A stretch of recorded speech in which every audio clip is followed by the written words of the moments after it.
ಅನ್ವಯಿಸಿದರೆ ಅಥವಾ ರೆಸೋನೇಟ್ ಆದರೆ ಮಾತ್ರ ತೊಗೊಳ್ಳಿ, ಇಲ್ಲಾಂದರೆ ಬಿಟ್ಬಿಡಿ. ಇನ್ನು ಕಾರ್ಡ್ಸ್ನ ಶಫಲ್ ಮಾಡಿದಾಗೆ ನನಗೆ first card queen of pentacles ಬಂದಿದೆ.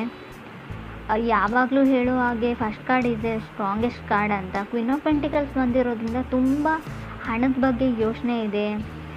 ಸೊ ನಿಮ್ಗೇನಾದರೂ ಮ್ಯಾಟರ್ ಆಗುತ್ತೆ ಒಂದು ವಿಷಯ ಅಂದರೆ ಅದು ಕೆಲಸದ ವಿಷಯ ಅಂತ ಅನಿಸುತ್ತೆ, ಸ್ಟೆಬಿಲಿಟಿ ಅಂತ ಅನಿಸುತ್ತೆ, ಬೀಯಿಂಗ್ ರೆಸ್ಪಾನ್ಸಿಬಲ್ ಪರ್ಸನ್ ಅಂತ ಅನಿಸುತ್ತೆ. ತುಂಬ ರೆಸ್ಪಾನ್ಸಿಬಿಲಿಟೀಸ್ನ ತೊಗೊಳ್ತಾ ಇದ್ದೀರಾ ನೀವು ಅಥವಾ ನೀವು ಕನೆಕ್ಟ್ ಆಗಿರೋ ಪಾರ್ಟ್ನರು. ಟೈಮ್ ಟು ಮ್ಯಾನೇಜ್ ಅಂತ ಹೇಳುತ್ತೆ. ಎಲ್ಲನೂ ಹೇಗೆ ಮ್ಯಾನೇಜ್ ಮಾಡ್ಕೊಂಡು ಹೋಗ್ತೀರಾ ಅನ್ನೋದ್ರ ಬಗ್ಗೆ. ಮೇ ಬಿ ನೀವು ಕನೆಕ್ಟ್ ಆಗಿರೋ ವ್ಯಕ್ತಿ ಅಥವಾ ನಿಮ್ಮ ಹಸ್ಬೆಂಡು, ವೈಫು, ಮೇ ಬಿ ಸಿಂಹರಾಶಿಯವರು ಇರ್ಬೋದು. ಕ್ವೀನ್ ಆಫ್ ಪೆಂಟಿಕಲ್ಸ್ ಸರ್ಟನ್ ಆರ್ಡರ್ಸ್ನ ಅಂತ ಹೇಳ್ಬೋದು. ಕೆಲವೊಂದು ಬಿಸ್ನೆಸ್ ಮಾಡ್ತಾಯಿದ್ರೆ ಕೆಲವು ಗೋಲ್ಸ್ನ ರೀಚ್ ಆಗಬೇಕು, ಡೆಡ್ಲೈನ್ ಮುಗಿಯೋದ್ರೊಳಗೆ ವರ್ಕ್ನ ಕಂಪ್ಲೀಟ್ ಮಾಡಬೇಕು. ಸೊ ತುಂಬ everything is taken care of ಅಂತ ಅನಿಸುತ್ತೆ. ಎಲ್ಲನೂ ಮ್ಯಾನೇಜ್ ಮಾಡ್ತಾ ಇದ್ದೀರಾ ನೀವು. ಸೊ ಮೇ ಬಿ ಕೆಲವ್ರಿಗಿದು ಹೊಸದಾಗಿ ಯೂಶ್ವಲಿ ಏನಾದರೂ ಇನ್ವೆಸ್ಟ್ಮೆಂಟ್ ಮಾಡ್ತಾಯಿದ್ರು ಕೂಡ ಕ್ವೀನ್ ಆಫ್ ಪೆಂಟಿಕಲ್ಸ್ ಕಾರ್ಡ್ ಬಂದಿರುತ್ತೆ. ಯಾವುದ್ರ ಮೇಲಾದರೂ ಇನ್ವೆಸ್ಟ್ಮೆಂಟ್, ನಿಮ್ಮ ವೈಫು ನಿಮ್ಮ ಪಾರ್ಟ್ನರ್ಗೋಸ್ಕರನೋ ಏನಾದರೂ ಶಾಪಿಂಗ್ ಮಾಡ್ತಾಯಿದ್ರೆ, ಗಿಫ್ಟಿ ತೊಗೊಳ್ತಾ ಇದ್ರು ಕೂಡ ಈ ಕಾರ್ಡ್ ಬಂದಿರುತ್ತೆ. ಸೆಕೆಂಡ್ ಕಾರ್ಡ್ ನನಗೆ ಹ್ಯಾಂಗ್ಮ್ಯಾನ್ ಬಂದಿದೆ. ಸೊ ಕೆಲವೊಮ್ಮೆ ಜಸ್ಟ್ ವೇಟ್ ಅಂತ ಹೇಳುತ್ತೆ. ಮೇ ಬಿ ಏನಾದರೂ ತೊಗೊಳ್ಬೇಕು ಅಂತ ಅಂದ್ಕೊಂಡಿದ್ರೆ, ಯಾರಿಗೋಸ್ಕರನಾದರೂ ಪರ್ಚೇಸ್ ಮಾಡ್ಕೊಳ್ತಾ ಇರ್ಬೋದು, ಎಲ್ಲಾದರೂ ಏನಾದರೂ ಇನ್ವೆಸ್ಟ್ ಮಾಡ್ತಾಯಿದ್ರು ಕೂಡ ಸೆಕೆಂಡ್ ಕಾರ್ಡ್ ಹ್ಯಾಂಗ್ಮ್ಯಾನ್ ಬಂದಿರೋದು ವೇಟ್ ಅಂತ ಹೇಳ್ತಾ ಇದೆ ಕಾರ್ಡು. ಸ್ವಲ್ಪ ವಿಚಾರಿಸಿ ಅದ್ರ ಬಗ್ಗೆ ಪೇಪರ್ಸ್ನ, ಡಾಕ್ಯುಮೆಂಟ್ಸ್ನ ವೆರಿಫೈ ಚೆನ್ನಾಗಿ ಮಾಡಿಕೊಂಡು ಮುಂದುವರಿರಿ ಅಂತ ಹೇಳ್ಬೋದು. ಟೂ ಬ್ಯುಸಿ ಅಂತ ಅನಿಸುತ್ತೆ. ಸೊ ಮೇ ಬಿ ನಿಮ್ಮ ಪಾರ್ಟ್ನರ್ ನಿಮ್ಮ ಥರನೇ ಇರ್ಬೋದು. ಮಿರರಿಂಗ್ ಆಫ್ ಈಚ್ ಅದರ್ ಅಂತ ಹೇಳ್ತೀವಿ. ನೀವು ಹೇಗಿದ್ದೀರೋ ಆ ಪರ್ಸನ್ನು ಕೂಡ ಹಾಗೇ ಇದ್ದಾರೆ ಅಂತ ಹೇಳ್ಬೋದು. ನೀವು ನಿಮ್ಮ ಕೆಲಸ ಮತ್ತು ಹಣದ ಬಗ್ಗೆ ತುಂಬ ಯೋಚನೆ ಮಾಡ್ತೀರಾ, ಕೆರಿಯರ್ ಆ್ಯಂಡ್ ಮನಿ ಬಗ್ಗೆ. ಸೊ ಅದರ್ ಪರ್ಸನ್ನು ಆ ಥರನೇ ಇರೋ ಪರ್ಸನ್ ಜೊತೆ ನೀವು ಕನೆಕ್ಟ್ ಆಗಿದ್ದೀರಾ ಕೆಲವರು. ಸೊ ಮೇ ಬಿ ಮನೆ ತೊಗೊಳ್ಬೇಕು ಅಂತ ಡಿಸೈಡ್ ಮಾಡಿದ್ದೀರಾ, ಅಥವಾ ರೀಪ್ಲೇಸ್ ಮಾಡಬೇಕು ಕಾರು ಅಥವಾ ವೆಹಿಕಲ್ಸ್ನ, ಇದನ್ನು ಎಕ್ಸ್ಚೇಂಜ್ ಮಾಡಿ ಬೇರೆ ತೊಗೊಳ್ಬೇಕು, ಇದು ಹಳೇದಾಯಿತು. ಕೆಲವ್ರಿಗೆ difficulty to meet eye to eye ಅಂತ ಕಾರ್ಡ್ ಹೇಳುತ್ತೆ. ನೀವು ಕನೆಕ್ಟ್ ಆಗಿರೋ ಪರ್ಸನ್ನ ಅಥವಾ ಕನೆಕ್ಟ್ ಆಗಬೇಕು ಅಂತ ಅಂದ್ಕೊಂಡಿರೋ ಪರ್ಸನ್ ಕೂಡ ಕಣ್ಣಲ್ಲಿ ಕಣ್ಣಿಟ್ಟು ನೋಡೋಕೆ ಆಗ್ತಾ ಇಲ್ಲ ನಿಮಗೂ ಅಥವಾ ಅದರ್ ಪರ್ಸನ್ಗೂ ಅಂತ ಅನಿಸುತ್ತೆ. ಸೊ ಕೆಲವ್ರಿಗೆ ನೀವು ವೇಟ್ ಮಾಡು ಅಂತ ಹೇಳ್ತಾ ಇದ್ದೀರಾ ನೀವು ಅಥವಾ ಅದರ್ ಪರ್ಸನು. ಸೊ ಅವರಿಗೆ ಸೀರಿಯಸ್ ರಿಲೇಷನ್ಶಿಪ್ ಬೇಕಾಗಿದೆ, ಬಟ್ ನೀವು ಯಾವುದೇ ಡಿಸಿಷನ್ನ ಹೇಳ್ತಾ ಇಲ್ಲ ನೀವು ಅಥವಾ ಅದರ್ ಪರ್ಸನ್ನು. ಯಾವಾಗಲೂ ಅವ್ರನ್ನ ವೇಟ್ ಮಾಡು ಅಂತಲೇ ಹೇಳ್ತಾ ಇದ್ದೀರಾ. ಸೊ ತುಂಬ ಅವ್ರಿಗೆ ಗೊತ್ತಾಗ್ತಾ ಇಲ್ಲ ಲೈಫಲ್ಲಿ ಏನು ಆಗ್ತಾ ಇದೆ ಅಂತ. ಹ್ಯಾಂಗ್ಮ್ಯಾನ್ ಇರೋದ್ರಿಂದ ತುಂಬ ದೇ ಕ್ಯಾಂಟ್ ಹ್ಯಾಂಡಲ್ ಅಂತ ಹೇಳ್ಬೋದು. ಕೆಲವು ವಿಷಯಗಳನ್ನ ಅವ್ರಿಗೆ ಮ್ಯಾನೇಜ್ ಮಾಡೋಕ್ಕಾಗ್ತಾ ಇಲ್ಲ. ಸೊ ಯಾರೂ ಮೂವ್ ಮಾಡೋಕ್ಕೆ ರೆಡಿ ಇಲ್ಲ, ನೀವಾಗಿರ್ಬೋದು ಅಥವಾ ಅದರ್ ಪರ್ಸನ್ನು. ಈ ಥರ ಹೇಳ್ತಾ ಇದ್ದೀನಿ ಅಂತ ತಪ್ಪು ತಿಳ್ಕೊಳ್ಬೇಡಿ, ನಿಮ್ಮ ಮನಸ್ಸಲ್ಲಿ ಏನಿದೆ ಅಂತ. ಸೊ ಕಾರ್ಡಲ್ಲಿ ಕೂಡ ನನಗೆ ಅರ್ಥ ಆಗ್ತಾ ಇಲ್ಲ.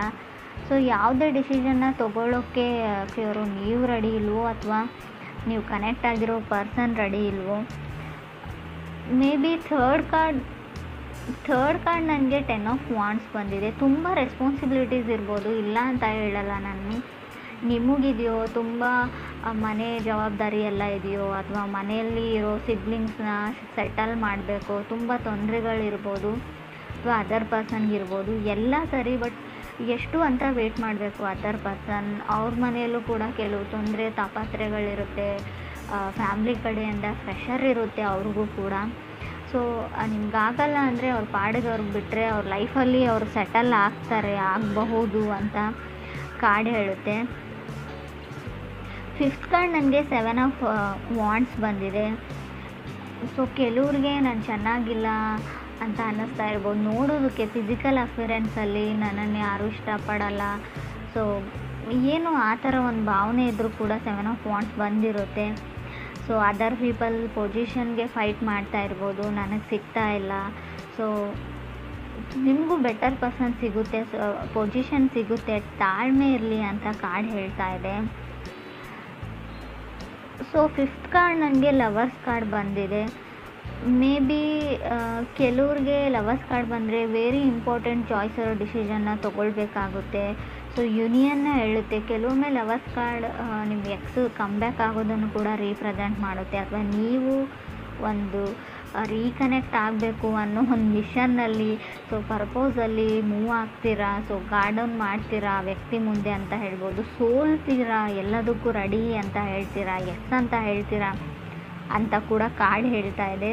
6 ಕಾರ್ಡ್ ನನಗೆ ಎಂಪ್ರರ್ ಬಂದಿದೆ. ಎಂಪ್ರರ್ ಓನ್ ಯುವರ್ ಪವರ್ ಅಂತ ಹೇಳುತ್ತೆ. ನೀವು ನಿಮ್ಮ ಪಾರ್ಟ್ನರ್ಗೋಸ್ಕರ ಗಿಫ್ಟ್ನ ಬೈ ಮಾಡ್ತಿದ್ದೀರೋ, ಆಲ್ರೆಡಿ ಆ ಗಿಫ್ಟ್ನ ಅವರಿಗೆ ಪ್ರೆಸೆಂಟ್ ಮಾಡಿರ್ಬೋದು, ಅಥವಾ ಅದರ್ ಪರ್ಸನ್ ನಿಮಗೋಸ್ಕರ ಏನಾದರೂ ಮಾಡ್ತಾ ಇರ್ಬೋದು ಅಂತ ಕೂಡ ಕಾರ್ಡ್ ಹೇಳ್ತಾ ಇದೆ.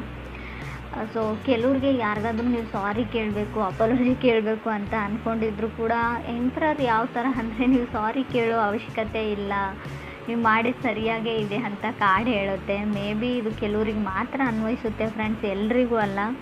ನಾನು ಹೇಳ್ತಾ ಇರೋದನ್ನು ತಪ್ಪಾಗಿ ತಿಳ್ಕೊಳ್ಬೇಡಿ, ನಾನು ಏನೇ ಮಾಡಿದರೂ ಸರಿಯಾಗಿ ಮಾಡ್ತೀನಿ ಅಂತ. ಕೆಲವೊಮ್ಮೆ ಕೆಲವ್ರಿಗೆ ಯಾರಿಗಾದ್ರೂ ನೀವು ಕ್ಷಮೆ ಕೇಳಬೇಕು ಅಂತ ಅಂದ್ಕೊಂಡಿದ್ರೆ ನಾಟ್ ಗುಡ್ ಅಂತ ಕಾರ್ಡ್ ಹೇಳುತ್ತೆ.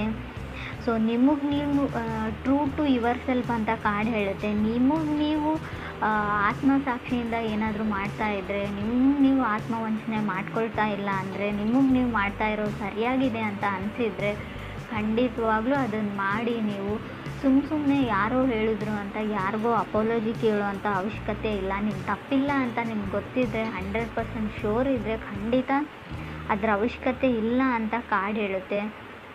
ಈ ಥರ ನೀವು ಥಿಂಕ್ ಮಾಡ್ತಾ ಇದ್ದೀರೋ, ಅಥವಾ ನೀವು ಕನೆಕ್ಟ್ ಆಗಬೇಕು ಅಂತ ಅಂದ್ಕೊಂಡಿರೋ ವ್ಯಕ್ತಿ, ಕನೆಕ್ಟ್ ಆಗಿರೋ ವ್ಯಕ್ತಿ ಕೂಡ ಇರ್ಬೋದು. 8 ಕಾರ್ಡ್ ನನಗೆ ಸ್ಟಾರ್ ಕಾರ್ಡ್ ಬಂದಿದೆ. ಖಂಡಿತ ಹೋಪ್ ಇದೆ, ನಿಮಗೆ ಫಾಸ್ಟ್ ಪರ್ಸನ್ ಬರ್ತಾರೆ. ಎಕ್ಸ್ ಬ್ಯಾಕ್ ಆಗಬೇಕು ಅಂತ ಯಾರಿಗಾದ್ರೂ ಅನಿಸಿದರೆ, ಆಲ್ರೆಡಿ ಬ್ರೇಕಪ್ ಆಗಿದೆ, ಖಂಡಿತ ಆ ವ್ಯಕ್ತಿ ಬರ್ತಾರೆ. ಹೋಪ್ನ ಇಟ್ಕೊಳ್ಬೋದು. ಸ್ಟಾರ್ ಕಾರ್ಡ್ ಕೆಲವೊಮ್ಮೆ ಫೇಮಸ್ ಪರ್ಸನ್ನ ರೀಪ್ರೆಸೆಂಟ್ ಮಾಡುತ್ತೆ. ನಿಮ್ಮ ಕ್ಲಾಸಲ್ಲಿ ಫೇಮಸ್ ಇರ್ಬೋದು, ನೀವು ಕೆಲಸ ಮಾಡೋ ಜಾಗದಲ್ಲಿ ವೈಡ್ ಫೇಮಸ್, ಎಲ್ಲರನ್ನ ಇಂಪ್ರೆಸ್ ಮಾಡ್ತಾರೆ ಆ ವ್ಯಕ್ತಿ. ಮೆಸ್ಮರೈಸಿಂಗ್ ಐಸ್ ಇದೆಯೋ, ಅಥವಾ ನೋಡೋಕೆ ಚೆನ್ನಾಗಿದ್ದಾರೋ, ಆ ಥರ ಇರೋ ವ್ಯಕ್ತಿ ಅಂತ ಹೇಳ್ಬೋದು.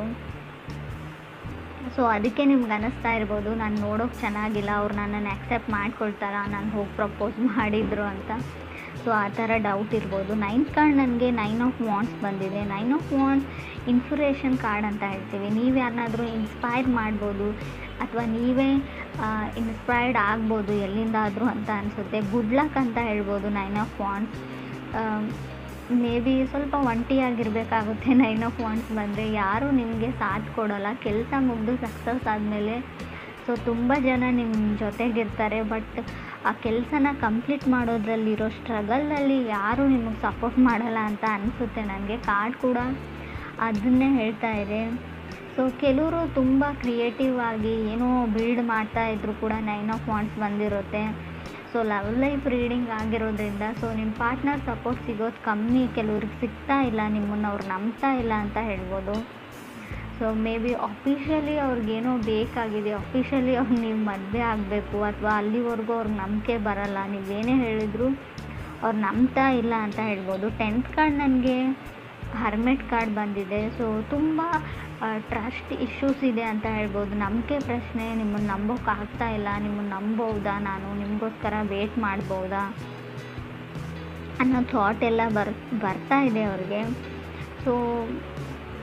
ಖಂಡಿತವಾಗ್ಲೂ ಕೆಲವ್ರಿಗೆ ಇನ್ಸೆಕ್ಯೂರಿಟೀಸ್ ಕಾಡುತ್ತೆ.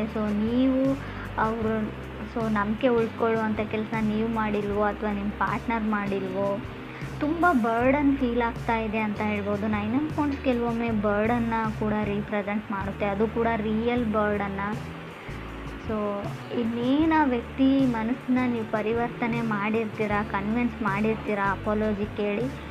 ಸಡನ್ನಾಗಿ ಅವ್ರು ನೀವು ಹಾಕಿರೋ ಎಫರ್ಟ್ಸ್ನೆಲ್ಲ ಬಿಟ್ಬಿಟ್ಟು ಮತ್ತೆ ಹಳೇ ಹರ್ಟ್ ಕಡೆ ಹೋಗಿಬಿಡ್ತಾರೆ. ನೀವು ಹಾಗೆ ಹೇಳಿದ್ರಿ ನನಗೆ, ಹೀಗೆ ಮಾಡಿದ್ರಿ ನನಗೆ, ಅದು ಹಳೇದನ್ನು ಅವ್ರು ಬಿಡ್ತಾ ಇಲ್ಲ. ನೀವು ಹೊಸದಾಗಿ ಏನೇ ಎಫರ್ಟ್ ಹಾಕಿದ್ರು ಕೂಡ, ಏನೇ ಟ್ರೈ ಮಾಡಿದರೂ ಕೂಡ ಅವ್ರ ಮನಸ್ಸು ಆ ಕಡೆನೇ ಹೋಗುತ್ತೆ, ಫಾಸ್ಟ್ ಕಡೆಗೆ ಅಂತ ಹೇಳ್ಬೋದು. ಮೇ ಬಿ ಅವ್ರಿಗೇನೋ ಗೊತ್ತಿಲ್ಲ, ಇನ್ಸೆಕ್ಯೂರಿಟೀಸ್ ಇದೆ, ಅವ್ರು ನಿಮ್ಮನ್ನು ನಂಬೋಕ್ಕಾಗ್ತಾ ಇಲ್ಲ. ಅಗೇನ್ ಸಮಥಿಂಗ್, ನೀವು ಅವ್ರಿಗಿರೋ ಭಾವನೆಗೂ ಕೂಡ ರೆಸ್ಪೆಕ್ಟ್ ಕೊಡಿ, ಅವ್ರಿಗೆ ಹೆಲ್ಪ್ ಮಾಡಿ. ಮೆಂಟಲಿ ಏನಿದೆ ತಲೆ ಒಳಗೆ ಅದನ್ನು ತೆಗಿಯೋಕ್ಕೆ ಹೆಲ್ಪ್ ಮಾಡಿದರೆ ಖಂಡಿತವಾಗ್ಲೂ ಒಂದು ಒಳ್ಳೆ ಎಂಡ್ ಅಂತ ಹೇಳ್ಬೋದು, ರಿಸಲ್ಟ್ ಸಿಗುತ್ತೆ ಅಂತ ಕೂಡ ಕಾರ್ಡ್ ಹೇಳುತ್ತೆ.